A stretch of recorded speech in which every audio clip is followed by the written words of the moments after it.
Hi all, Stephanie here, CEO of My Subject Help, and I have a few quick tips for you. Today's video is about things to avoid when you're putting tutoring videos on My Subject Help. One, obviously, and I hope I don't have to put too much emphasis on this, but obviously you are making videos for families, for parents, for tutors, for children.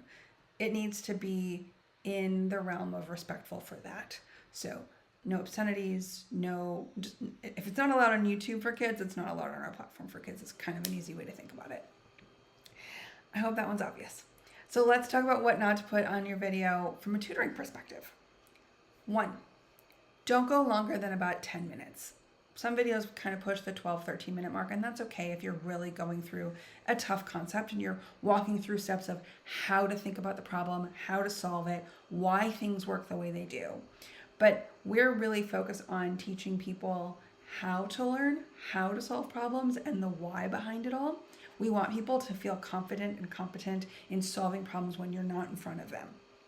So the best way to do that is to make your videos short and consumable. This means 7 to 10 minutes.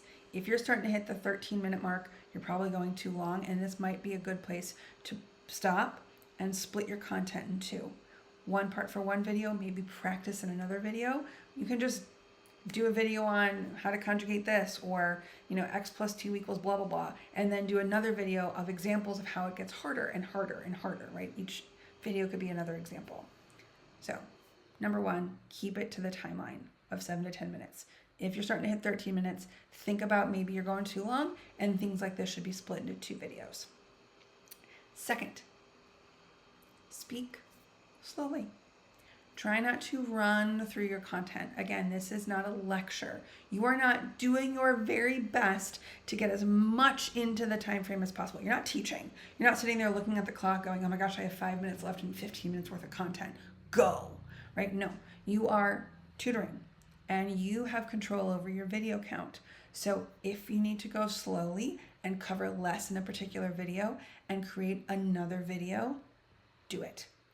But think about speaking at a pace where someone can take notes, someone can copy what you're doing, or look at their work and look back at you. I mean, obviously they can pause, but the engagement is important to people. And then number 3, don't just explain what. You are not here regurgitating your class. You're not here just telling people that, green is blue plus yellow, moving on. Right? You're here explaining why things work the way they work, how you're going to think about, let me think of something that's sort of universal, right? I before E except after C, unless it sounds like A and neighbor away. If that's all I said and moved on, done. But I should be having examples on my board. I should be talking about why. I mean, you guys have probably seen the TikTok videos and the Instagram videos about this word is door, D-O-O-R. This word is food, F-O-O-D, 2 O's, same letters, different sounds, right? And they're funny because it's true. But when you're explaining something because a kid doesn't understand it, a kid is trying to get the test or the quiz or the homework assignment right. A parent doesn't know how to explain it to their kid, and they're trying desperately to figure out, how do I make this explainable in a way that I understand and that I can teach them?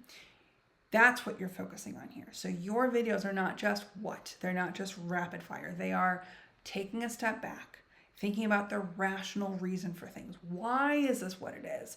When you're faced with this problem, how do you think about it?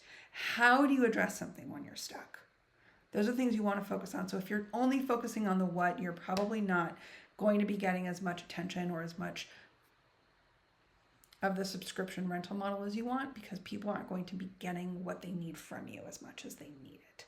So number 1, obviously respectful, follow the protocols of being online in front of children. 2, timing. If you're pushing that 13-minute mark, start thinking about cutting things in half, right? These are 7 to 10 minute videos, 5 to 12, kind of on the wider range.